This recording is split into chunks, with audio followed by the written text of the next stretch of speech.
Bon, on a parlé de la question de témoignage. C'est un sujet difficile à plusieurs dimensions. Et on a parlé de une chaîne d'interprètes, herméneutes. Donc ça nécessite une connaissance de sémiotique, une connaissance de mœurs, une connaissance de la linguistique et une connaissance de la psychopathologie de la vie coéditienne. Donc tout ce que je vous ai dit out of record, surtout ce travail qui se fait comme dans le langage, dans l'inconscient, dans le travail de l'inconscient, ce que Freud appelait dans la pensée du rêve. C'est Jean-François Lyotard dans le discours et figure qui a analysé tout ça, la différence de la pensée du rêve et le récit du rêve. Le contenu du rêve et son expression se diffèrent là. Toute histoire de différenciation entre le fait établi et sa narration, le récit qu'on en fait, toute la tension entre deux se joue là. C'est pour ça que j'ai dit récit. Paul Ricoeur aussi dans ce travail, toutes ses œuvres sur le temps et le récit, n'est-ce pas, deux volumes, travaillent à partir de la littérature sur cette question, sur ce rapport entre le temps et le récit, narration et le récit.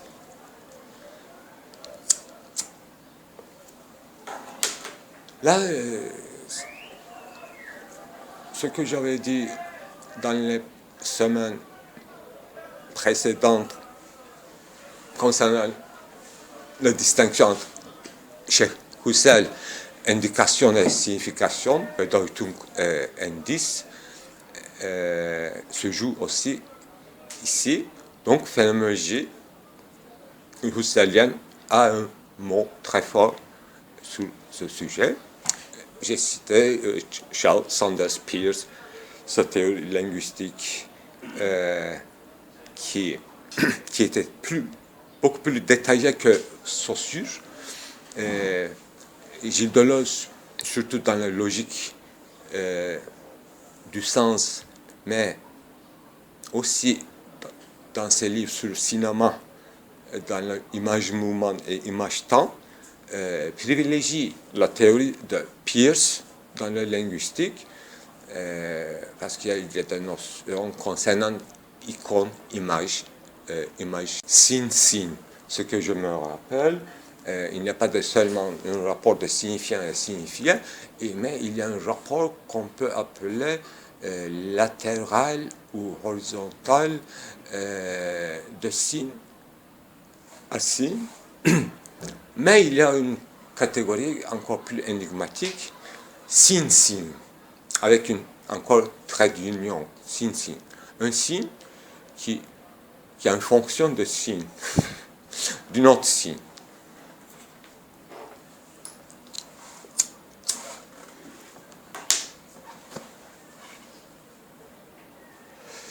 Donc l'univers humain est extrêmement compliqué. Nous n'avons pas seulement une volonté et une force d'expression, nous n'avons pas seulement une capacité de parole connue depuis Aristote, et une capacité de fabuler, au moins reconnue par Bergson, n'est-ce pas? C'est pas avec vous. Dans un autre milieu, j'avais parlé de cette fonction fabulatrice que Bergson trouve dans l'homme. Ça se trouve dans son livre qui s'appelle Deux sources de la religion et de la morale. Il y a un grand chapitre sur la fonction fabulatrice de l'homme. mais ce qui est encore plus important, l'histoire de deux sources. Encore plus.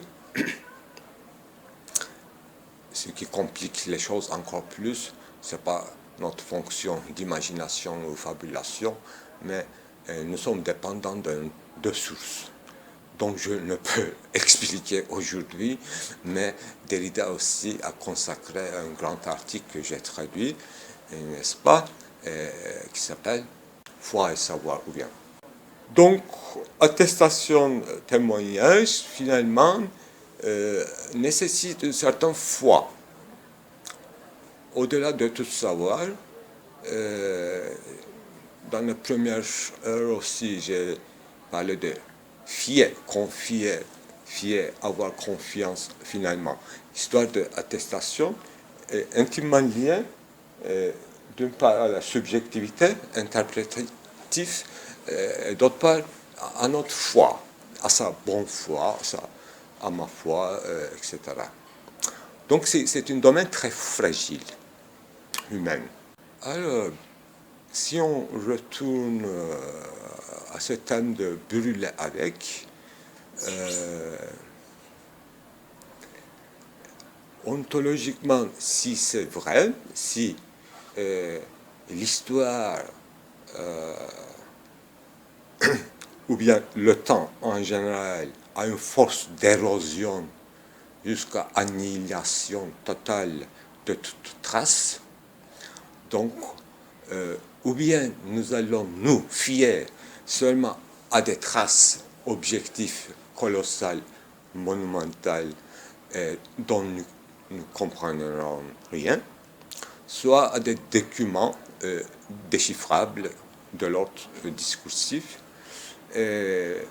soit nous allons chercher un autre genre d'interprétation sans tomber dans la fabulation, sans tomber dans la fantaisie. Nous allons chercher d'autres ressources interprétatives. C'est ça qui mobilise toute science humaine culturelle, avec une nécessité absolue de pouvoir formaliser. Chercher un schéma de formalisation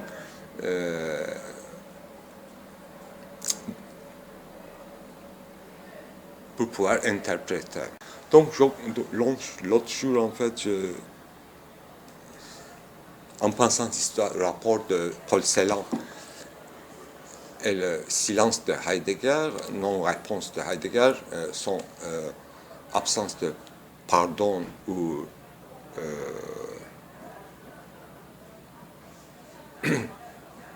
et en pensant, en rêvant, en songeant tout le silence de Forêt Noire, alors j'avais une image poétique en fait dans le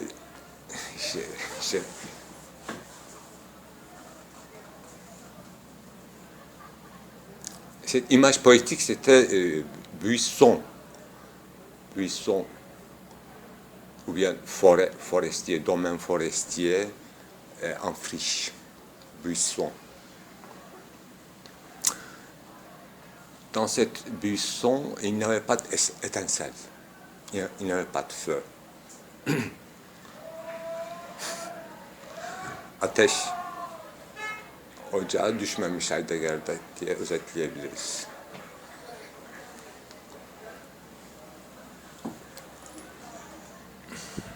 Mais l'expression image buisson, c'est une image christique en fait. Buisson, çalı demek.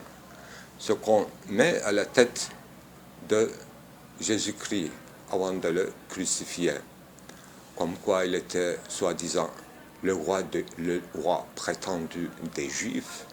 Donc les soldats romains comportaient envers lui comme un roi, c'est-à-dire comme une mascarade.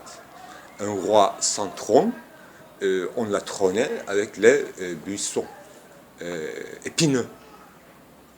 Il y a toute une iconographie concernant les épines sur la tête de Jésus. Je ne sais pas pourquoi, il y a une expression de buisson ardent, pardon. Buisson ardent, buisson qui se brûle. D'où vient cette image? Parce qu'il n'a pas brûlé Jésus-Christ, mais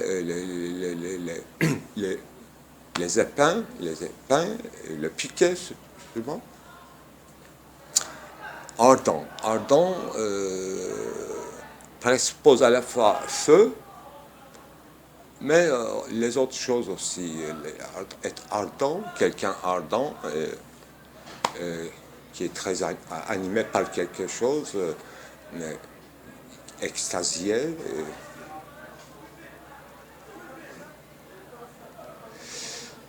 Donc, j'ai pensé ce petit livre de Jacques Derrida qui s'appelle Le feu, la cendre, que je n'avais pas eu l'occasion de lire. Je propose de lire. Pourquoi Derrida s'intéresse tant au feu et à la cendre. Après tout ce discours sur le Holocauste. Holocauste veut dire, je crois, brûler en tout ensemble.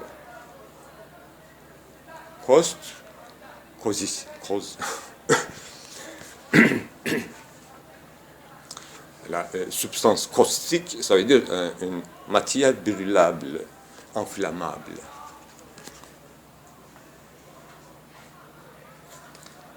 Donc, je propose la lecture.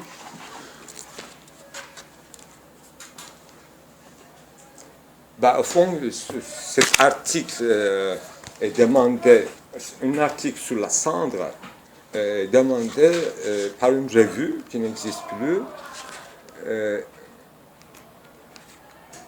mais il a fait une sorte de préface, prologue, en disant que dans ses œuvres précédentes, il avait parlé, dans le glas, dans la carte postale par exemple, même dans la dissémination, il avait parlé de cendre. Donc, on connaît Jacques Derrida à partir de Lévinas comme un penseur de ce concept de trace. Vous voyez, mais ils ont une conception de trace très spécifique qui n'est pas réduite à la trace archéologique, matérielle, de l'ordre monumental. Surtout, Lévinas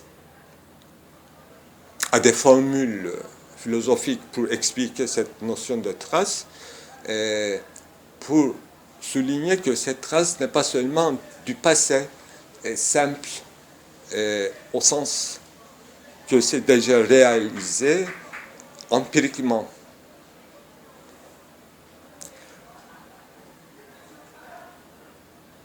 Et il a des formules à peu près comme ça. Une trace, la trace dont je parle, dont Lévinas parle, n'a jamais eu une existence et peut-être n'aura jamais. Voilà, une sorte de trace sans passé et sans futur, au sens empirique du terme. Donc cette trace presque métaphysique, qu'est-ce que ça? Les Écritures, au sens de Bible, ou bien les 10 commandements, les lois de Moïse. Il ne dit rien explicitement dans ses œuvres exclusivement philosophiques. Mais il y a quelques autres livres précisément consacrés à la lecture de Talmud, qui s'appelle lecture talmudique.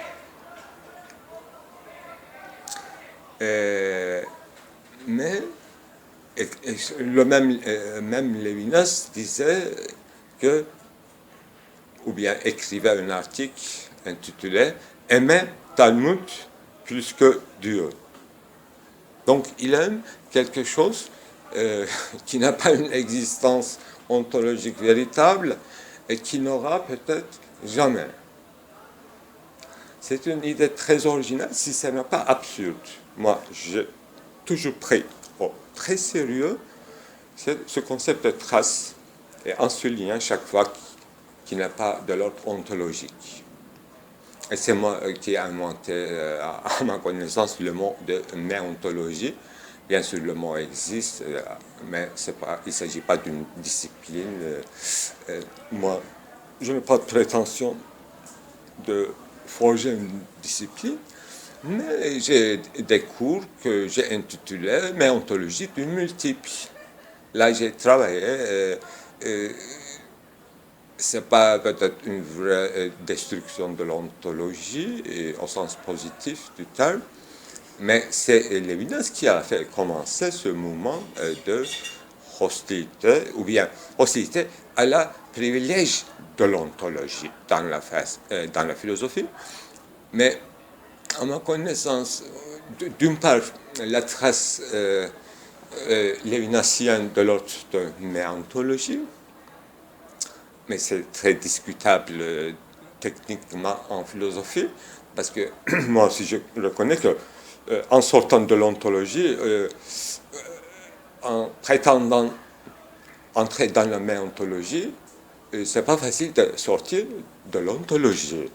Ça, techniquement, problématique. Mais l'existence ou bien statut ontologique du multiple peut être de l'ordre de la méontologie. Ça, je le soutiens. Mais pour l'instant, multiple n'est pas centre de notre sujet, bien que tout à l'heure, nous avons parlé de multidirectionnalité des possibilités. Mais il faut faire un très long discours pour distinguer le concept du possible réel et du possible en tant que possible et multiplicité, un concept de multiplicité qui ne rentre pas dans un ensemble à peu près définissable. Donc techniquement, très fertile, très difficile. Il faut avoir à la tête cette théorie des ensembles. Il faut repenser le rapport de tout et partie logiquement bon. Et ce genre de multiplicité qui entre dans un ensemble, ça ne m'intéresse pas, parce que c'est déjà connu. Je sais bien que Russell, en tant que logicien, a travaillé ce problème qui est connu comme recherche d'un particulier qui ne rentre pas dans un ensemble, ou bien qui ne tombe pas sous une universelle. C'est sa singularité, recherche de singularité.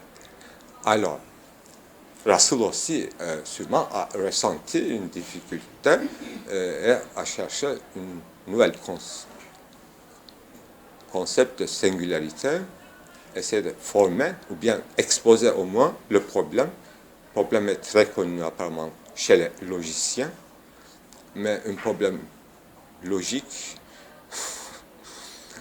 nous pas de problèmes parfois fondamentaux au niveau politique, existentiel, historique, qui sont plutôt mes domaines à moi. Donc l'exemple de Holocauste, c'est pour ça que la trace, l'indice, la preuve est très, très stratégique dans cette discussion. Mais ce n'est pas le seul exemple privilégié à mon avis. Tout domaine de la littérature, en tant que domaine de traces, entre dans la problématique.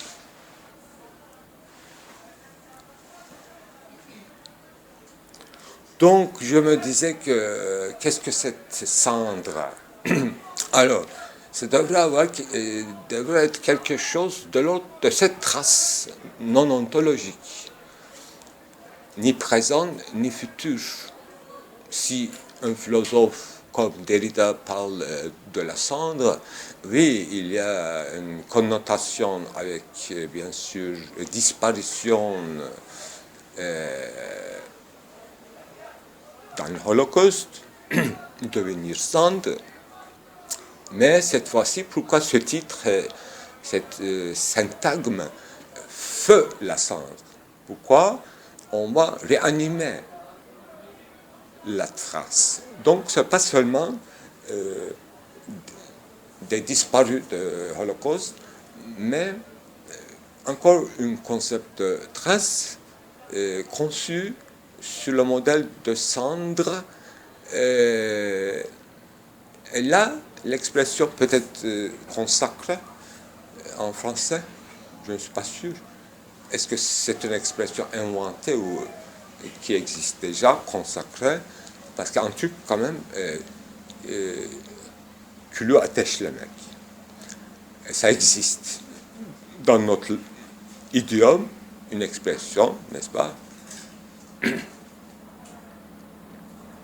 Donc, cette fois-ci, le sens devient quelque chose de l'infime, presque disparu, sans laisser de traces, mais a quand même un espoir d'en parler, au moins. Et on peut peut-être animer en parlant, en écrivant. Peut-être que seul moyen de l'animer, mais X, quoi, de quoi parle-t-on? Quand on dit trace, on ne sait pas très bien de quoi on parle.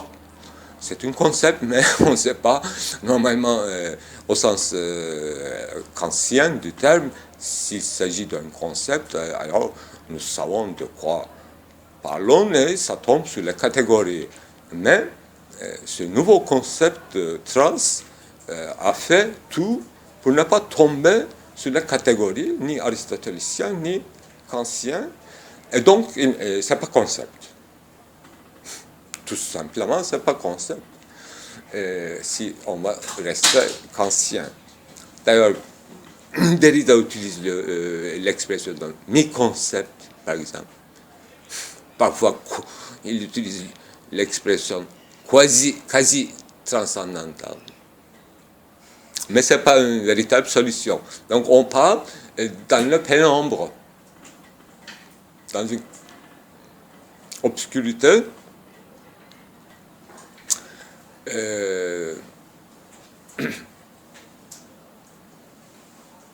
Mais Platon aussi, comme Derrida a montré que quand il parlait dans le Timée de ce concept, ou quasi-concept de Cora, lui aussi il parlait comme dans un rêve. C'est son expression à lui. C'est Platon qui dit, quand je parle sur Cora, je suis comme dans un rêve. Je ne sais pas trop de quoi je parle, mais je parle. Donc une nécessité d'en parler s'impose, et quelque chose qui nous force à en parler.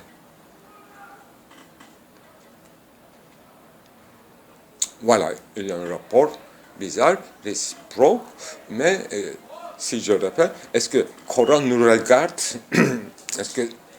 Ou bien est-ce que c'est nous qui regardons au Coran? Ce sont des questions concernant l'être heideggerien.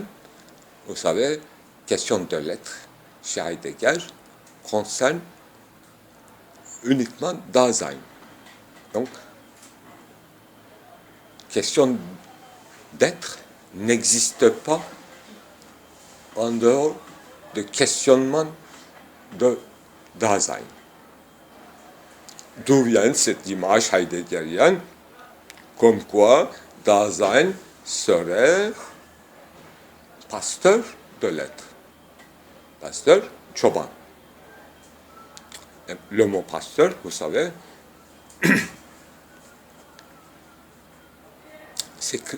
c'est pour indiquer Christ. C'est son adjectif, c'est son qualité. Être pasteur, d'où vient toute cette clergé ensuite avec ses services pastoral.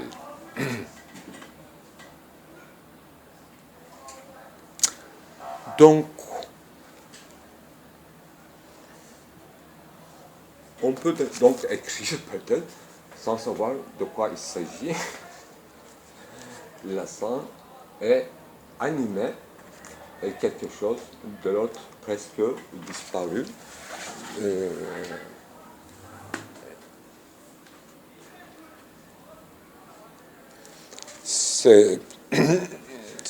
C'est pas un texte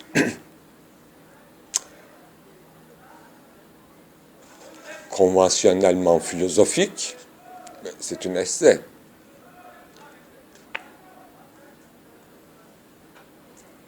Donc c'est de l'ordre intime aussi, parce qu'il il s'adresse à quelqu'un, à un tu. C'est comme si tu signais de ces mots. Entre guillemets, il y a la cendre. Je lisais, relisais, c'était si simple et pourtant je comprenais que je n'y étais pas. La phrase se retirait sans m'attendre vers son secret. D'autant plus que ce mot-là, vous ne le donniez plus à entendre, à l'écouter seulement, les yeux fermés, j'ai même rassuré en murmurant la cendre, confondant ce-là, oui, avec le singulier féminin d'un article définissant. Donc il y a une confusion par l'oreille de là comme indicateur de lieu et là comme article défini féminin. J'avais d'abord imaginé pour ma part que cendre était là, non pas ici comme là, mais là comme l'histoire a raconté. La cendre, ce vieux mot gris, ce thème poussiéreux de l'humanité, l'image immémoriale, s'était d'elle-même décomposée, métaphore ou métonymie de soi. Tel est le destin de toute cendre, séparée, consumée, comme une cendre de cendre, qui oserait encore se risquer au poème de la cendre. Ah oui, je me suis maintenant rappelé que dans ce recueil de poèmes de Paul Celan, l'un s'appelait Auschen Gloria. En allemand, la gloire des cendres.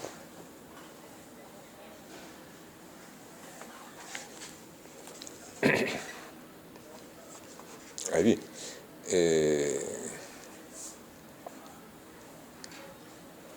Gloire des cendres veut dire à peu près, c'est les cendres qui ont gagné. Ou bien, seule façon de gagner une gloire, c'est de devenir cendre.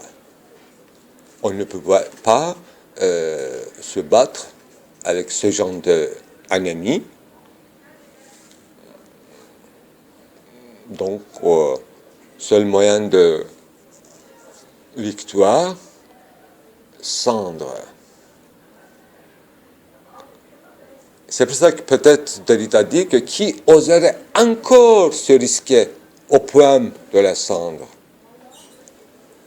Une interprétation qui peut oser aujourd'hui encore écrire un poème sur la cendre, ou bien qui oserait aujourd'hui interpréter le poème de Celan. Le mot de cendre, on rêvait qu'il fût lui-même une cendre en ce sens.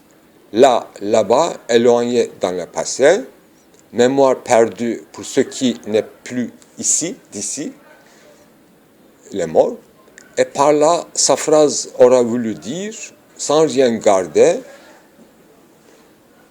la cendre n'est plus ici. Y fut-elle jamais?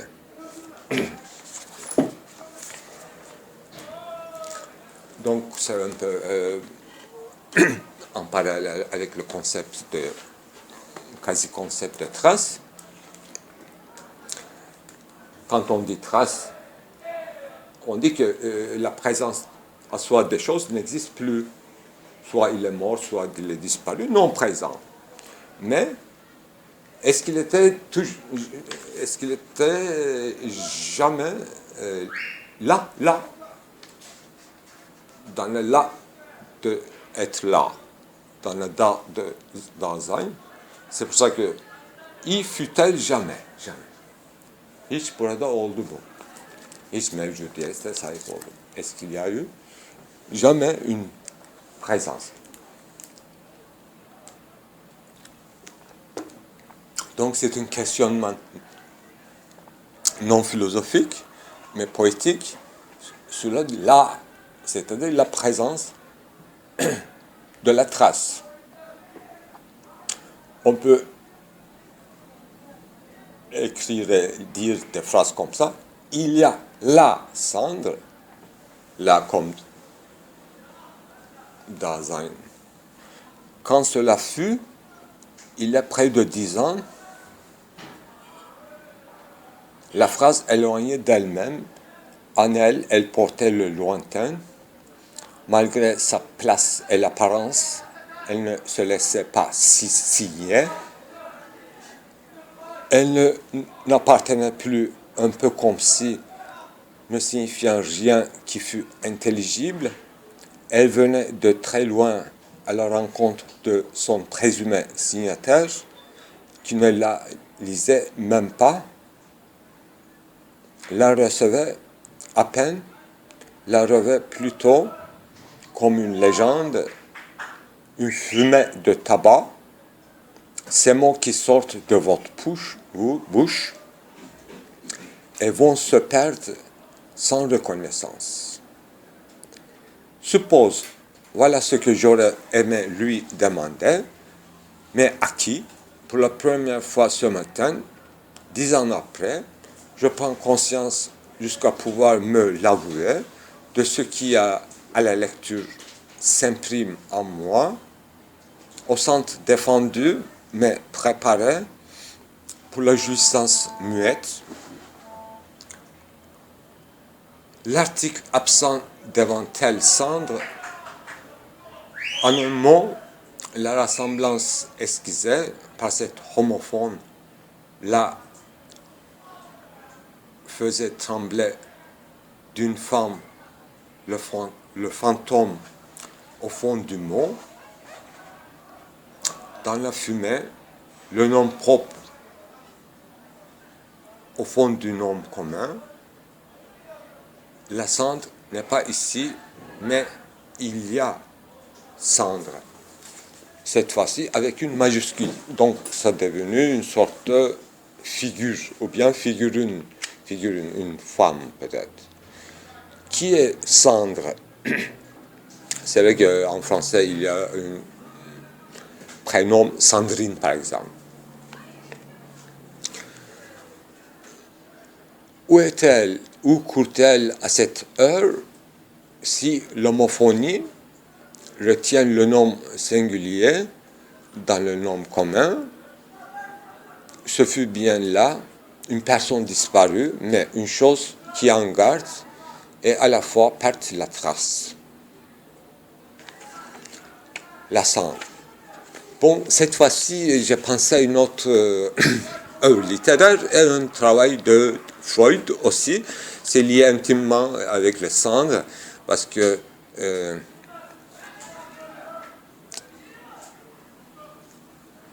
il y a un travail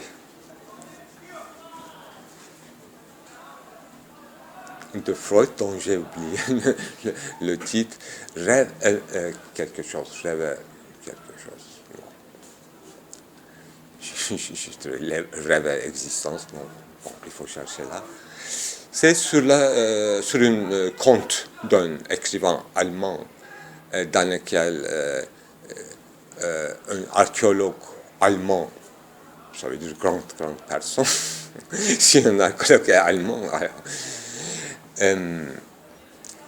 il va, avec sa femme, il va visiter Sicile ou Napoli, en fait, là où il y a eu dans l'histoire grande destruction de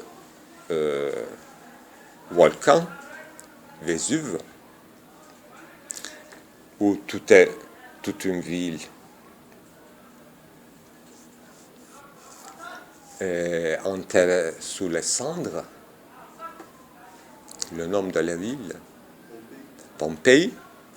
Voilà, après la découverte architecturale, les gens, les visiteurs, les touristes allemands ou pas, archéologues ou pas, ils visitent dans les rues de cette ville déterrée cette fois, Pompéi. Là, ce personnage de cette conte, rêvait d'une jeune fille dont il a vu une effigie dans une antiquaire, donc il faisait un collage avec une cadavre devenu cendre dans son état parfaitement conservé. Voilà, sûrement il y a une référence à cette grande littérature analysée par Freud même. Il a écrit très très rarement sur la littérature. Une critique littéraire avec les méthodes de la psychanalyse, c'était très très rare, encore rare. Donc il ne fallait pas que j'oubliais le nom.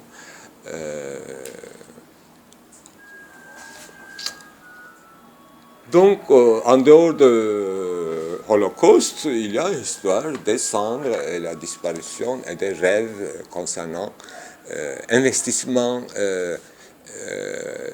passionnel, affectif,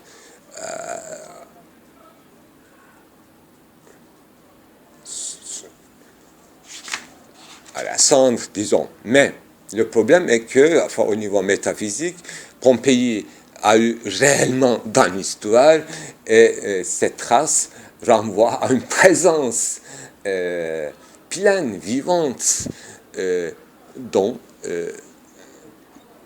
Freud fait une explication. Donc, il ne s'agit pas une reste archéologique n'est pas elle-même une trace archéologique n'est pas elle-même un concept métaphysique. Mais peut-être tout ce qui se passe dans notre tête, dans l'imagination, dans la pensée des rêves, autour de cette trace, là, ce genre de traces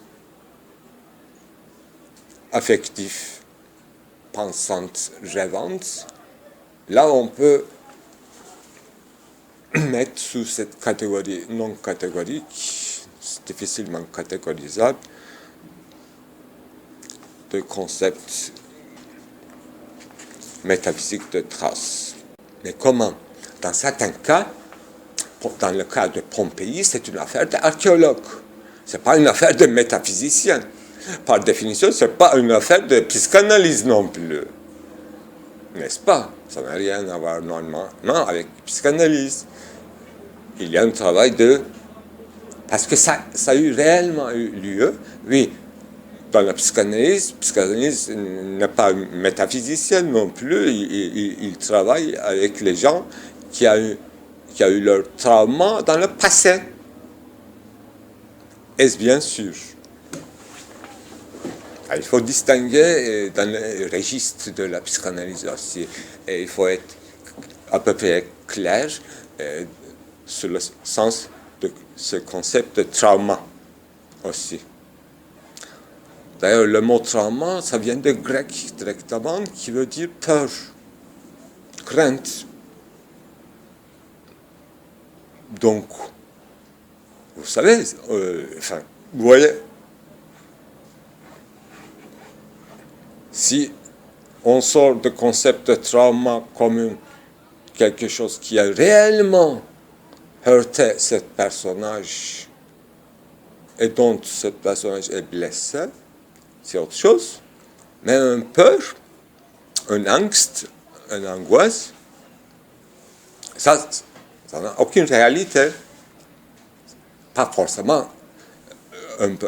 Les gens, Heidegger est très clair sur ce sujet quand il précise son concept d'angoisse, de ce genre de trauma empirique.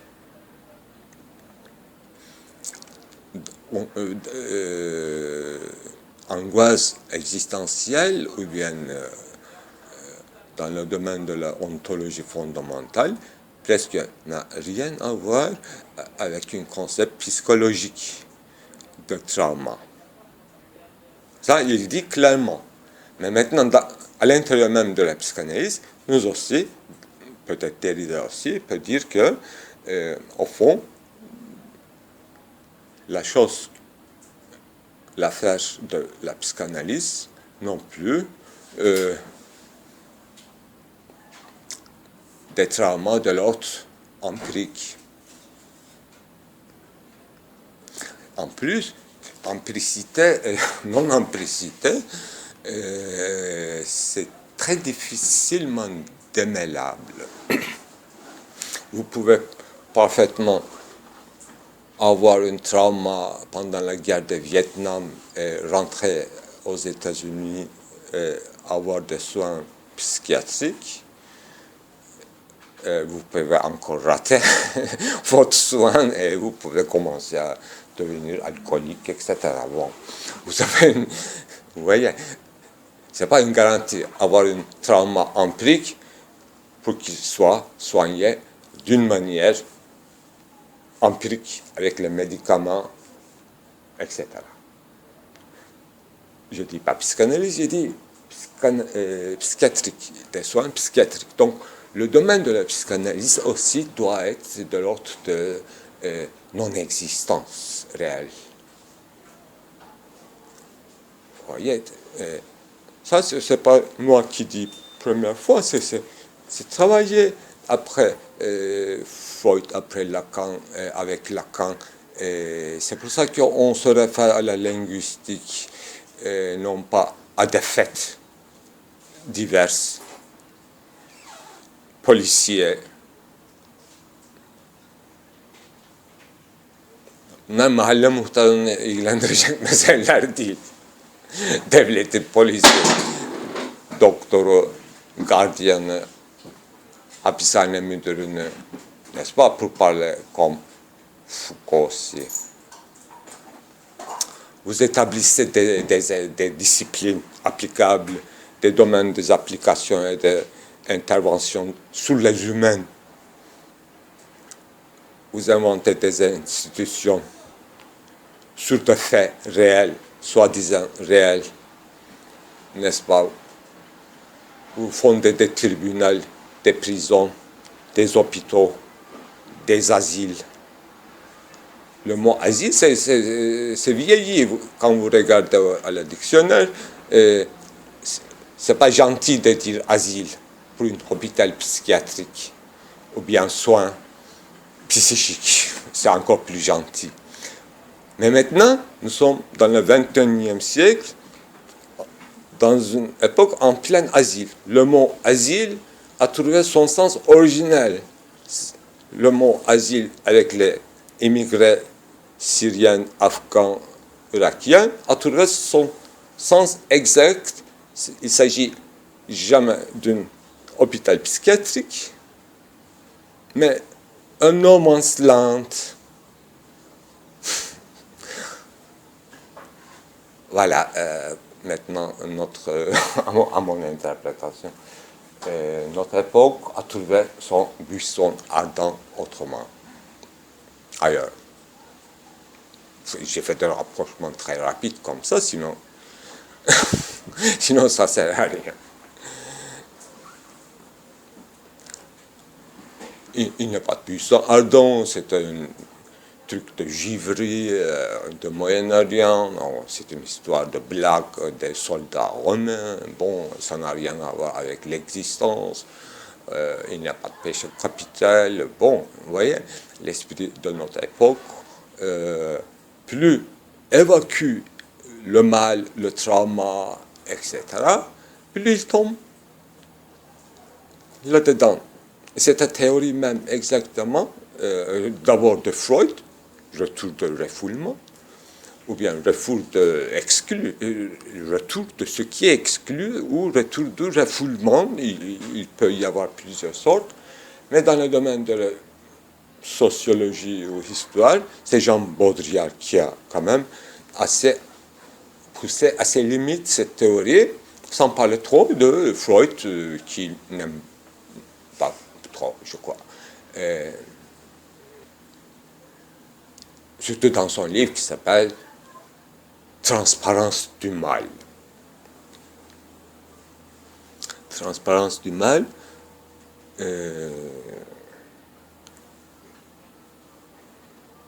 D'ailleurs, le mot transparence, vous voyez, c'est un concept complètement panoptique. Notre époque veut que tout soit panoptique. Tout, notre époque, notre démocratie, notre public, nos citoyens, nos électeurs, l'homme moderne, çağdaş Türkiye insanı vesaire. N'est-ce pas? Modernité veut que tout soit transparent, qu'il n'y a rien d'opaque, qu'il n'y a rien qui ne soit porté aux justice. L'homme moderne ne veut rien que rien soit caché, qu'il n'y ait plus de secret, ni secret d'État, ni secret, qu'il y a une transparence. Transparence, dans notre tête maintenant, devient le bien en soi. Donc, en cherchant la transparence, bien sûr, nous pensons évacuer le mal, exclure et prévenir le mal, d'une manière panopticon, n'est-ce pas? Si tout est visible à tout, si tout le monde est visible pour autrui, quand on généralise et exagère ça, ça devient un totalitarisme total. Et c'est ça qu'avait compris peut-être Emmanuel Levinas. Dans le début, dans la préface de son livre Totalité et Infini, il rejetait en même temps l'ontologie et en même temps totalitarisme, bien sûr, ça va de soi, mais l'idée de totalité aussi, à l'avantage de l'infini qui était tombé. Donc, ontologie, ou bien pauvre ontologie, non pas toute ontologie, moi je ne peux pas rejeter comme une superflue toute discipline ontologique, mais l'ontologie devenue une science de connaissance, science moderne.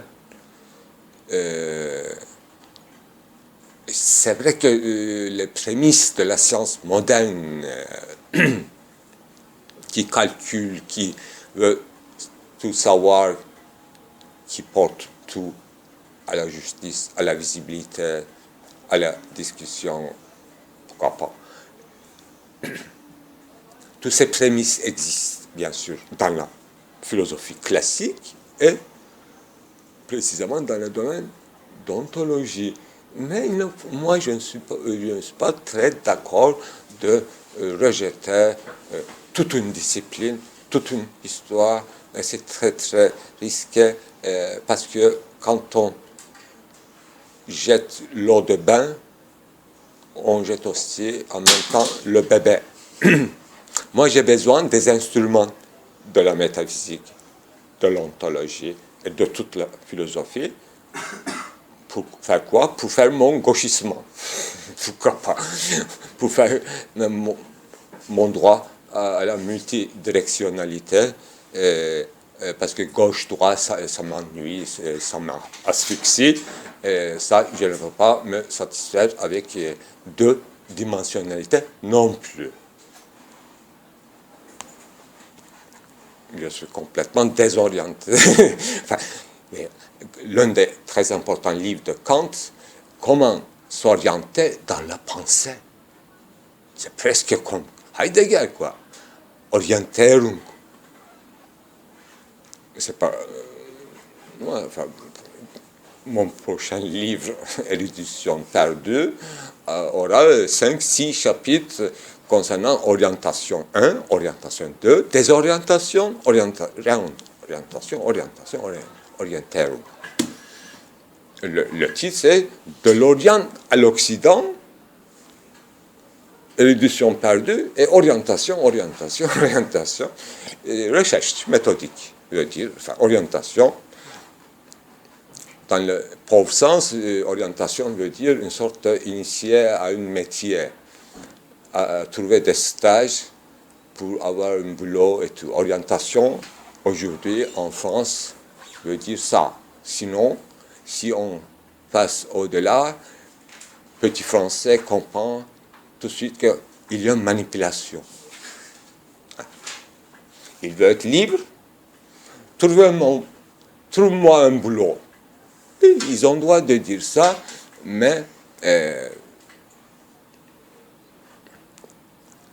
dans toutes les orientations, ils sont fondamentalement, d'une manière Grundstimmung, orientés. Comme Foucault disait.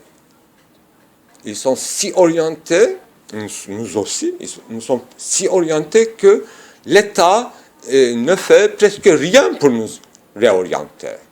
C'est ça, l'État moderne, ou bien post-industriel, société démocratique, n'est-ce pas? L'État est devenu un petit appareil qui n'a plus de droit de diriger l'art, domaine de culture, la religion, impossible, n'est-ce pas? Mais depuis 30 ans, en Turquie, enfin, alors on ne voit plus ça, et on n'avance pas beaucoup d'ailleurs. Nous sommes une deuxième fois, disons, sortis de l'optique ou de perspective que nous offrait Michel Foucault. Je parle pour les Turcs, pour l'Orient en général aussi. Comme nous sommes redevenus un État totalitaire, la théorie de Foucault ne sert à rien pour expliquer ce qui se passe actuellement en Turquie. Ça, ok. C'est pas obligatoire que toute théorie marche.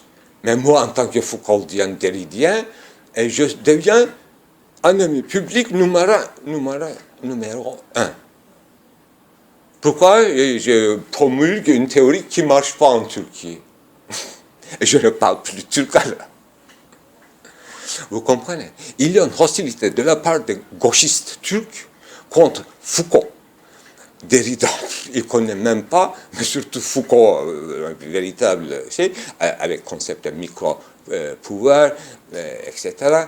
Comme, voilà, ils font un amalgame dans leur tête de Foucault et de Fukuyama, et ça fait un rime, n'est-ce pas? Comme théoricien d'État pour justifier le pouvoir étatique, etc. Rien à voir avec tout ça, en fait.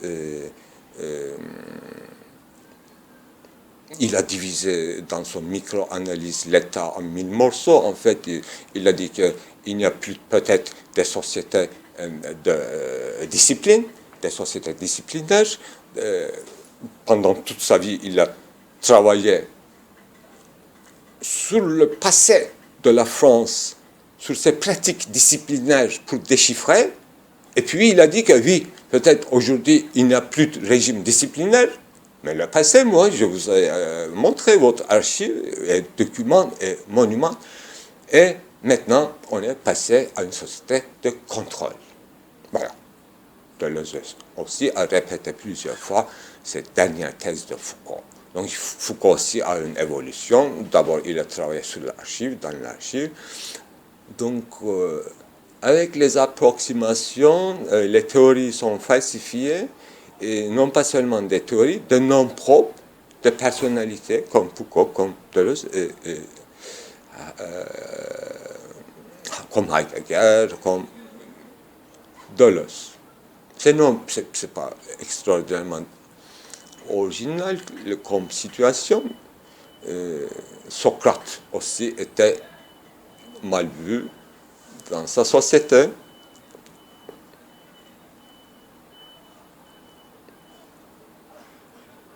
Là, la sagesse populaire dit que, n'est-ce pas, personne n'est prophète dans son pays.